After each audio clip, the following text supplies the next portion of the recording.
Okay, we have here today Kicki Hansard, who is a doula friend. She is the writer of 2 books, of which I am immensely impressed because I'm struggling with writing one. And we're going to be talking today about her second book. Her first book was called The Secrets of Birth, and she also contributed a chapter to The Raw Behind the Silence.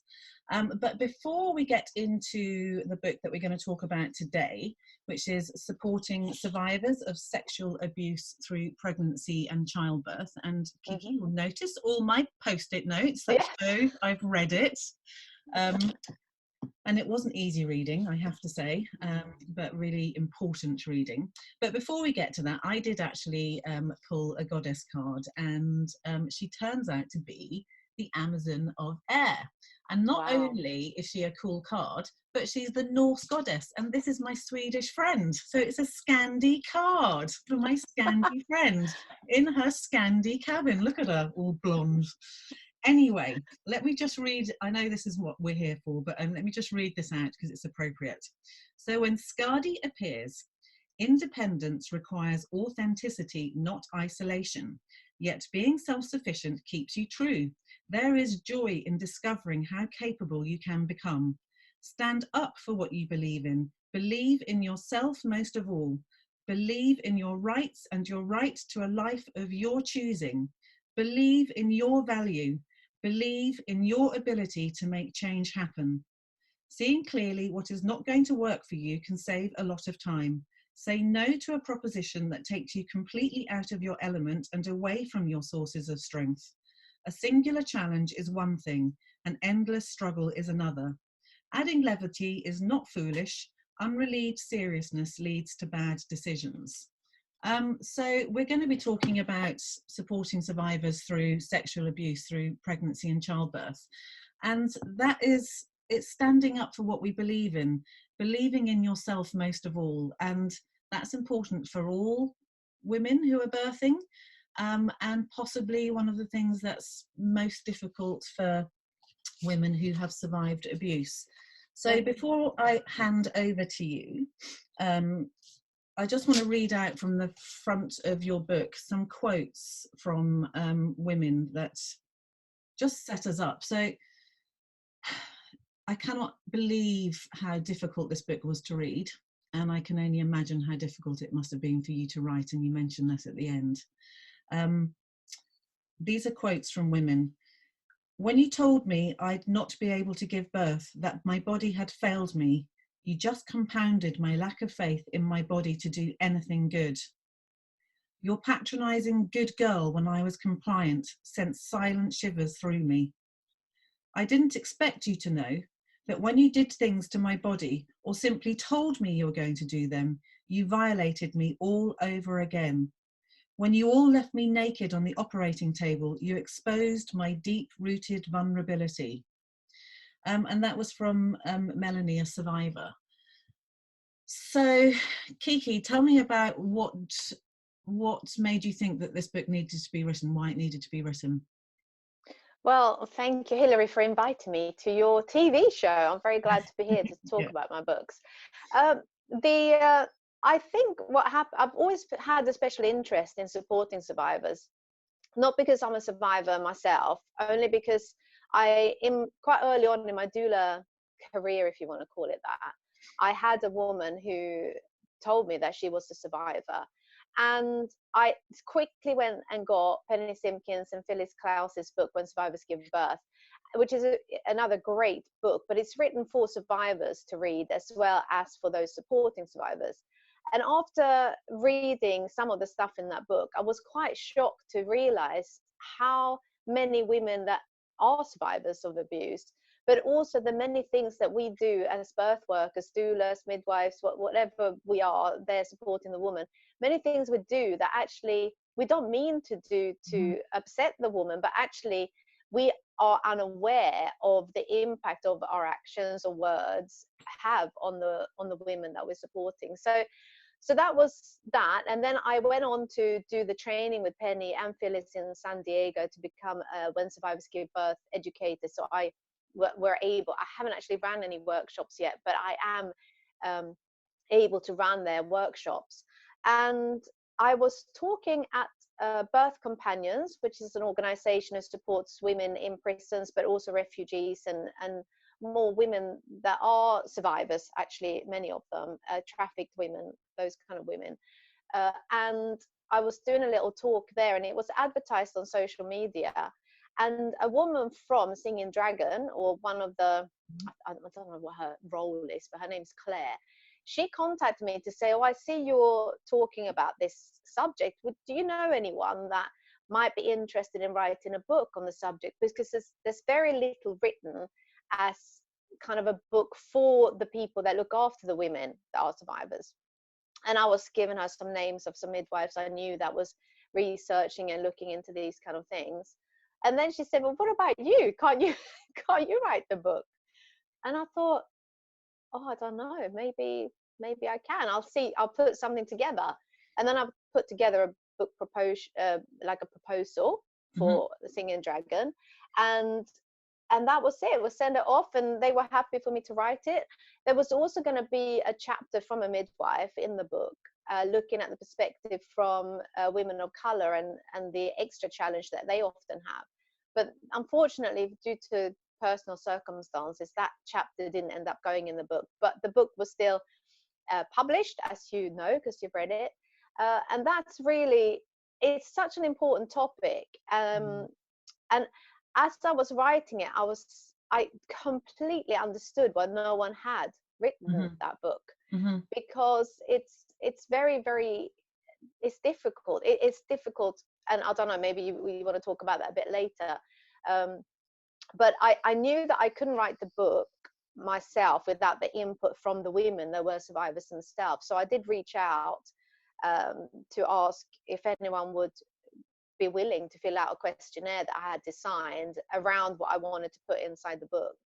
And I had a really wonderful response. I think I had 16 women that actually sent back so much good, well, I shouldn't say good material, but insights to put in the book. Well, thank you to each one of those women, because you know, it was a difficult book for you to write. It's a difficult book to read, but it's really important. At the end, I'm going to start with a quote from the end. Always assume a woman may have been abused rather than they haven't. Anyone who has been abused may well have self-esteem issues or lack of confidence to say no. And I think that was at the end of the book. That was just like, yeah, actually, I mean, you read different statistics, but if 1 in 3 women, or I'm not sure, you use various statistics in your book, but it's an awful lot of women who have been abused at some point in their life, either in childhood or later on as an adult. And yeah, that freeze that often goes with it, that disassociation, that inability to say no, or that I'm just gonna be quiet and hope that this is over quickly, that's something that really, really doesn't help us in the birth room. So yeah, I mean, like I say, there was so many bits that made me think that, so the definition of sexual violence is any unwanted sexual act or activity, including rape, sexual assault, child sexual abuse, sexual harassment, female genital mutilation, trafficking, sexual exploitation, and ritual abuse. And you do make some points in the book that if it's happened to you in childhood, it can have more profound effects. Am I right in that? Do you want to talk a little bit about that? Yeah, because we know, you know, those 2 first founding years, the first 2, well, they talk about from blue till 2, don't they? From the blue line on the pregnancy test until the child is 2 are really important years for development and setting up your safe attachment or secure attachment. And obviously those years are very, very important. But if you go on beyond that, when you are a child, growing up in an environment where you don't know what's going to happen, it's unpredictable, It can happen at any time that you are, somehow attacked or abused.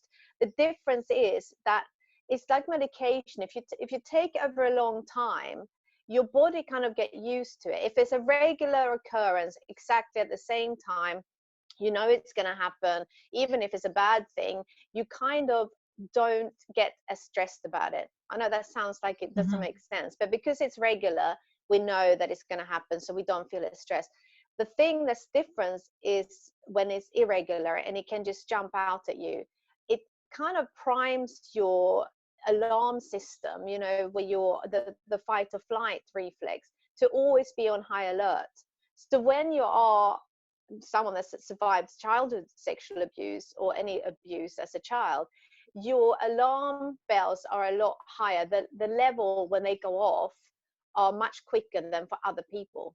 So therefore, a child, a survivor of sexual abuse or as a child, will be much more on high alert, which means they might overreact at things which is not overreacting for them, but for the people watching, they're thinking, what's going on here? Why is she kicking and screaming like that? Yeah. Or why is she being so awkward? This is a really difficult why person is she we've so got difficult here. A difficult Exactly woman. Thank you for bringing that up, because I think that up until this conversation needs to be had more, that it's starting to get addressed in midwifery training, but 10-15 years ago it was the Me Too movement, all of these things are bringing this into the fore of conversation. It's not a new trauma that women have suffered, but we're only now starting to really realize the repercussions throughout life. And so, you talk about it in the book. If a woman is making, the woman is overreacting, then presumably that's coming from this place that you're talking about. So that should be a red flag for us. 100%. If you are working with a very anxious, a person, a woman that doesn't trust anything that's going on, that says, stop, hang on a minute, what's going on? Why are you doing this? Why is he standing there? What's that kind of real stress about what's going to happen next, which I believe all women should obviously be told what's going to happen to them. But for survivors, it's just that they don't feel safe. Many survivors throughout their lives will go, if they're going out to have a meal in a restaurant, will make sure they're not sitting with their back against the door. It's kind of built into them to be on alert, make sure they're protecting themselves, be ready for anything that could happen. And that's how they live their lives. And it's really, really challenging. I'm not saying everyone, but a majority of survivors will tell you those stories. So if you have a woman in labor who is behaving like this, and is often classed as being difficult, and I remember having this conversation with an obstetrician who said that it's never, ever okay for women to lash out and, assault the staff. And I said, no, I agree that it's not okay. But when that happens, you should really be thinking, what has happened to this woman? What has happened to her to make her react like this when we are here trying to help? You need to step back and think, this is not working. This what we're trying to do here, our approach is not working. How can we connect with her in a way that she knows that we are here to keep her safe, that we're not going to do something to her that she doesn't want to happen? Thank you. So when a study looking at women referred to counselling for fear of childbirth, so women who have that extreme fear of childbirth, it found that 63% of them were survivors of abuse. And it's not the only study. So there is documented evidence out there. So if a woman is reporting a huge anxiety in the pregnancy, or even I've met women who are terrified, who want to become parents, but are really, really terrified of the idea of getting pregnant. And now that's making me think, okay, that's the first flag, because survivors are going to often worry about being touched, about lack of control, maybe even worried about the sex of their baby. So, and also hypervigilant about their baby and keeping their baby safe. So it doesn't only affect them in their pregnancy and birth experience, but also in that early stage, in that first couple of years, or and in fact their entire childhood. Yeah. So is true that women may be more subject to postnatal depression and anxieties as the survivor of abuse? Yeah, we see that survivors of abuse are most likely to suffer depression throughout their lives. So definitely then also after having a child. And what you're talking about, that they're also worried about what's normal. What is a normal family? What do you do when you're a mom and a dad in a family having a baby? Well, is what I'm thinking to be normal, right? Or is it not? That's the big worry, that you're going to be doing something because you're damaged somehow by what's happened to you as a child. And also, it's not really helpful with all those kind of myths that go around, that if you are a survivor of abuse, you're going to be an abuser. Yeah. I mean, we know statistically that is not true. Yeah. So it's worrying time. You might think, I should not have a child because I might not be able to look after them, because I don't know how you do that. I have worked with women. I worked with a woman who in her 20s really demanded and had to fight against an awful lot of opinions in order to actually be sterilized, because she felt she would never be able to be a mother because of the abuse that she had experienced as a child. And that was heartbreaking to me at the time, because well, obviously there's repercussions throughout your life, but she had that opportunity taken away from her, and that was the choice that she made. And many women are going to go on to become mothers themselves, and that's some of their inner talk that they're having to deal with. Just back to the pregnancy and the birth experience, survivors were significantly more likely to transfer to hospital due to complications, and first-time mothers who were survivors had an increase in caesarean births, whilst all the women who were survivors used more pharmaceutical pain and medication, and that was from a study in 1998. So do you want to talk a little bit about that? Yeah, I mean, if you think about birth physiology and how it's a physiological process, so women need to feel safe. They need to be able to keep their adrenaline or the hormones, the stress hormones, low, and they need to be able to produce oxytocin. We know that. So if you are already on high alert, so you are already producing the hormones that are not that beneficial for labor, it's going to be more painful. You're going to be more scared.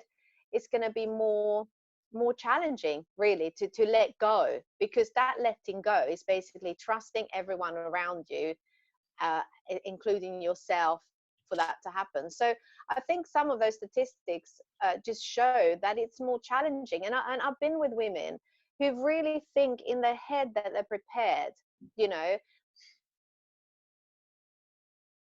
Oh, I've suddenly lost you. Oh.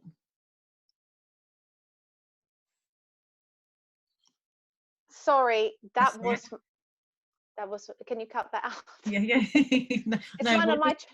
It's one of my children ringing me. It's Cecilia's birthday today. I said, I'm going out to record.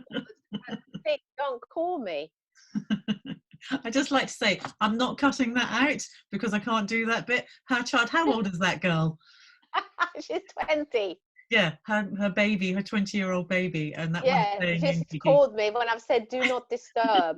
But you know what? We're all on lockdown, and everyone is having to deal with this with their kids working from home at the moment. So thank you, Cecilia, and happy birthday. And I had no idea. So 20 years ago, you were giving birth today. Yes, I'd had her this morning. She came very early, very quickly, early in the morning. Well, congratulations on that. Thank you. Sorry, so I was just talking about why they transfer. Transfer. So yeah, I was saying about I was supported a woman who had prepared really well, but because it was kind of a muscular in her body memory from her abuse she had been subjected to in the past, which made it impossible. It Mm. actually was really, really challenging for her, and we tried everything. But it's so when people say, women give birth and it just happens, it's a physiological process. Yes, that's very true. We're all born with that ability to give birth as females, but your mind very much also gets involved in that process. And if there are any traumas, it's going to be more difficult. It's going to be a Mm. lot more challenging to be able to just go with what you're feeling in your body, especially if you're also disconnected from your body to survive, the abuse. Hmm. So we talk about a sense of control of self and circumstances, giving women the opportunity to take control. And you say by asking questions to clarify what women mean when they say they want to be in control is really helpful in knowing how to support them better. And what are some of the things that might mean, do you think, when a woman says, I want to be in control? I think they want to know what's going to happen to them. That's one of the things. They want to have someone there that will explain everything and give them the options of saying no, that they are able to do that. They also clearly want to control their environment, who's going to be there with them, Hmm. who they want there and who they do not want there.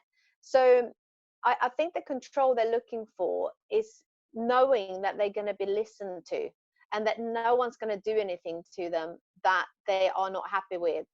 Hmm. And but that is a challenge, because as a survivor, like you were saying at the start, you might agree to something in the moment, but then when it's actually happening to you, you actually don't want to be doing that anymore. You want them to stop, but you can't say anything because you go into that freeze mode. Hmm. So it's a real I realize it's challenging for anyone that is doing more physical examinations as a maternity worker.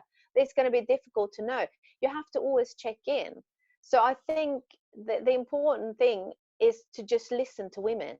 If a woman is saying, I do not want to give birth here, she should then be able to choose where she wants to give birth, instead Hmm. of all these rules that are put on what women should and shouldn't do.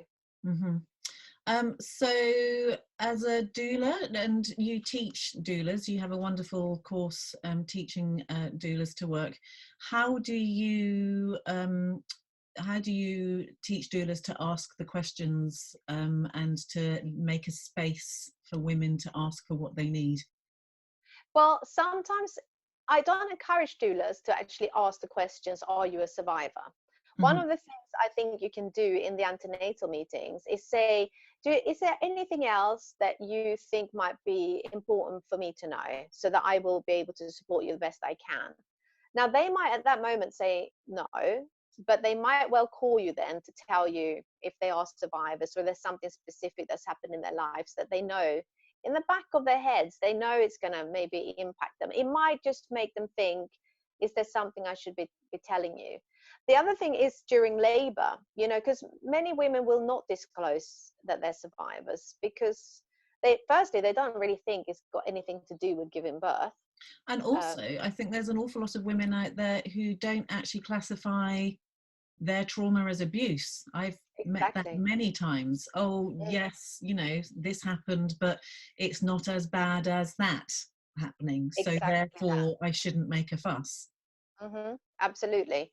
So you might not discover this until you're in labor. Like the woman's in labor, you're there supporting her, and everything you're picking up is making you think there's something else. There's something else to this. And one of the really good things you can do, which Penny Simpkins talk about this a lot too, and Phyllis Klaus, is to ask the woman after a contraction, for example, what just went through your mind? What thoughts did you just have? Not say, what were you thinking? Hmm. That's apparently triggering a different part of your brain, instead of what just went through your mind. Hmm. And that way, sometimes women can be able to voice what it is. Hmm. What if they had a flashback to something, or whatever that was happening. And you might not be able to deal with that in that situation.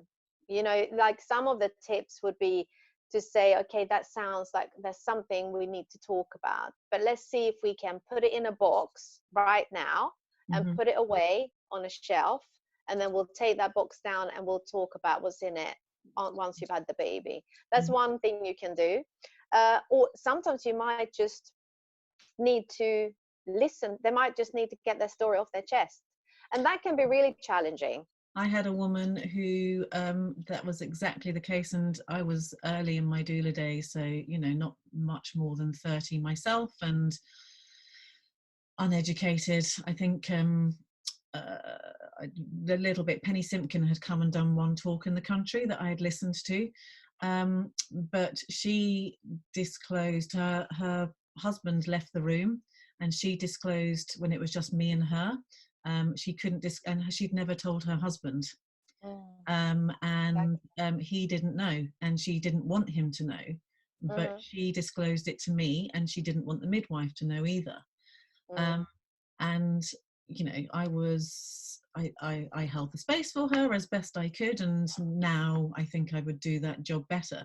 But in that instance, actually, that was just what she needed to do. And having told me that, actually labour did change after that, and she had falls, and that's why the husband had gone off to have some food and what have you, and we were just there, and there was no contractions, and contractions did start after that. So it's not unheard of for women to disclose something during the birth process itself. Yeah, exactly. And that is exactly what happened in your case. The labor then progressed and she had the baby. That can often be the case, but it can also be a bit traumatizing for the doula.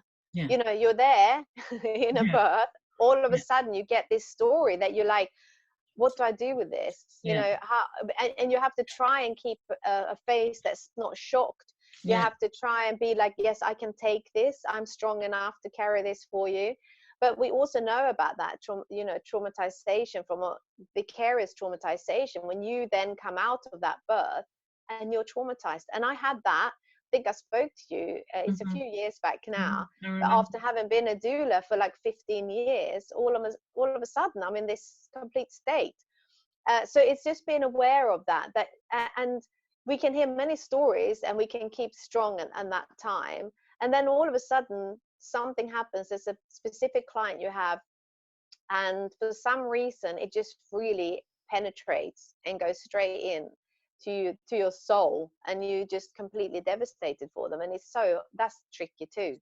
So anyone who is working with women, either doing pregnancy massage or some kind of therapy through pregnancy, or working as a doula or postnatally, midwives, caregivers, it's really important that we all know when we need to ask for help. Absolutely. Because we hear stories, we see things, and we have talked about that, because there was a point at which I rarely doula now. I got to a point where I realized that I was full and couldn't witness many more of what I'd seen, and also I just got too old to stay up all night as well. It was a combination of things. But for people who are watching this, who are doulas, who are caregivers, who are midwives, it's really important that they find somewhere to get supervision about things that they hear. So just want to talk a little bit about in labour, and words can mean so many different things to different people. And the list of the following phrases, usually said to be helpful, but which could potentially be the same words that are used by an abuser. Open your legs. That's, I've heard that said so many times. Relax your bottom. I mean, I don't know how many births I've been to where I haven't heard that. Just relax your bottom. This will only hurt a little. Relax and it won't hurt so much. And you can really see how those are phrases that would have been said to you as a child by your abuser. I know. So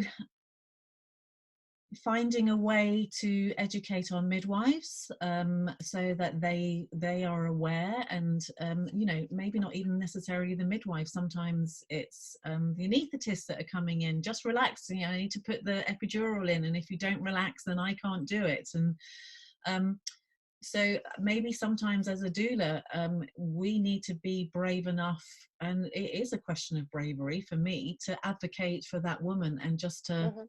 step outside with the midwife or the other caregivers and just say, can we be mindful of the language we're using? Yeah. Mm. Yeah, that's a big challenge, isn't it, for doulas? And you were saying earlier about disclosing to the midwife when your client tells you something. And I have asked you, obviously asked your client, and she said Mhm. no. Which I always say that too. Is it okay for me to tell the midwife, and they can tell everyone that comes in contact with you? And that helps if the woman that says yes, you can do that, which means you're able to. If Yes. they say Yeah. no, of course you can't. So then you're hoping, aren't you, that then people will be a little bit more aware of what Mm. goes on. But that's not usually the case. I've been in so many times, I've been shocked by, do they know? And they all know, and still, but I need to do my job. I Mhm. need to get this done. I haven't got time to think about, faffing around by finding other The right words, words. Yeah. because I've got 5 other people waiting for an epidural. I can totally see that. Mm. So it's very challenging. What you can do as the doula is like protect that space so that you're talking to her as well, so Mhm. you can help soften some of what is being said around her. Mhm. But it's very distressing. I mean, show me a doula that hasn't had that moment. They just go, oh please, why do you keep saying that Yeah. word? Why do Yeah. you keep saying those things when you clearly can see it's distressing? So it is hard. I don't know. I think it needs to be part of the training for everyone to think, look, what words. And I know there's a campaign, the Raw Behind the Silence talks all about that. There's a lot of talk about changing the words, um, And changing the way. Millie Hill's Give Birth Like a Feminist, another great book. Um, Exactly. so we are starting to see a movement coming. Unfortunately, it takes a little while for that to trickle down through the curriculum Yeah. to the people who are being trained. Encouraging a woman to write a birth plan, Yeah. um, and she doesn't necessarily need to disclose that she has been abused, but just encouraging her to think about the birth plan is, for me, it's not so much about what's being said, it's about being able to read what's not being said between the lines. And the birth plan isn't just about, I want the baby put straight on my chest, and I don't want drugs unless I have to have drugs. It's really important for, I don't want students in the room, or everyone that comes in the room has to introduce me. I had a wonderful experience with a woman who had a traumatic experience in her first birth, and was very anxious about giving birth the second time. And I went with her to the hospital, and it took us we walked around the car park for about an hour before we were able to enter the hospital. And we walked in, and the midwife said, as we walked in, she said, I've read your birth plan. I completely understand how difficult this must be for you to be here. And I've taken the bed out of the room because the woman's Oh trauma in wow. her first birth had all centered on her. She wasn't strapped to the bed, but she felt like she had been confined to the bed. And the midwife took the bed out of the room and put a mattress on the floor. Amazing. Yeah, and that was just the most humbling, beautiful thing that I think is one of my most precious memories as a doula, of that midwife. And it just eased it for everybody, and that woman went on to have a really, really beautiful birth. Mm. So listening, I think, is probably the thing that we need to do the most. So if there was one take-home message from this book that you wanted people, apart from read the bloody book, buy the book and read the book, what would be the message that you would want people to really kind of take home from this? Well, I think we should treat all women and kind of like they are survivors, Mm-hmm. because women need to feel that they're being listened to, like what you just said, and that we really are mindful of trying to make this the best experience we can for the woman that's having the baby, but for the whole family. So Mm. it's not about who's doing what and who's more important, because she should always be, or the birthing person should always be put in the center, and that we are observant and watching. And if what we're doing is met with resistance, we need to think of other ways that we can reach this woman, because she's not there trying to be awkward. No. She's simply making sure that she's safe, and what we can do to help that. I think that is the biggest message, that we need to start talking about this more, and we need to support the women, because there's so many of them that are coming in maternity services with trauma from the past. And so that also means the birth being whatever experience it is, what's happening postnatally. So, you know, if we can't make a difference to that woman's experience of the birth, and statistically say that, you know, she's more likely to have interventions and etc. etc. So actually how that woman is cared for postnatally and listened to postnatally is equally important as how she experiences birth itself.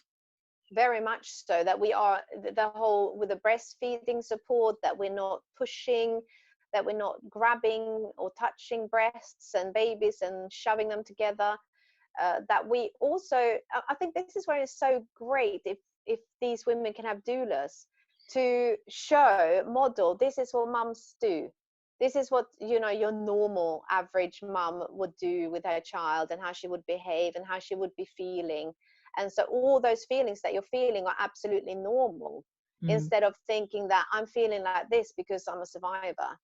When a lot of the time, you know, none of us know what you actually feel like as a new mum until you do, until you're a new mum. And I think that can be really helpful, the reassurance that you're doing a good job, because it will go either one way or the other. The mothers that are survivors will often become overzealous, like you said, really worried all the time, showing that they're the perfect mum to really, you know, in their view, whatever a perfect mum is, because there is no such thing, as we all know. Good enough is the best we can do. Or they will become very controlling of their children, because it might be a combination of both too, but the control is kind of a way of keeping it together, to feel that there's the one thing that you have some control over, is how you control your family and your kids, while the rest of the world might feel completely out of control, which it does, like the moment right now. That's an added challenge as well for new mums, and that's another whole conversation exactly we could be having. And you know, as much as I'd like to dive into what's happening to women who are pregnant and giving birth in the middle of a pandemic, let's not do that. Let's not do that now, because we'll be here all day. Meanwhile, can you just pick your book off the shelf behind you? I have a copy of this one, and you. Oh, do you mean this one? Secrets of Birth. Yes, I think mine is going to be. Is it back to front? No, they're not back to front. I know they look back to front in the thing, but they don't in real life. So these are Kicki's 2 books, and I think that they should be reading for every single person who is working in the birth world. You're very kind. I know, I'm very kind to you, Kicki. But you've been really kind to me. So Kicki Hansard is the author of 2 fabulous books. I take my hat off to her for both of those. She is a doula and also does the most wonderful doula workshops. So for anyone who is interested in becoming a doula, you know, look her up and find out. And also, Kicki, why on earth are you not doing a workshop specifically for survivors of trauma, like Penny Sim can talk to you, like the way you went all the way to America to do, and you could be doing it online as well? Yes, do you know what, there's no excuse now, is there? There's no excuse. I'm finally writing my book. You get that workshop out, girl. I will, 100%.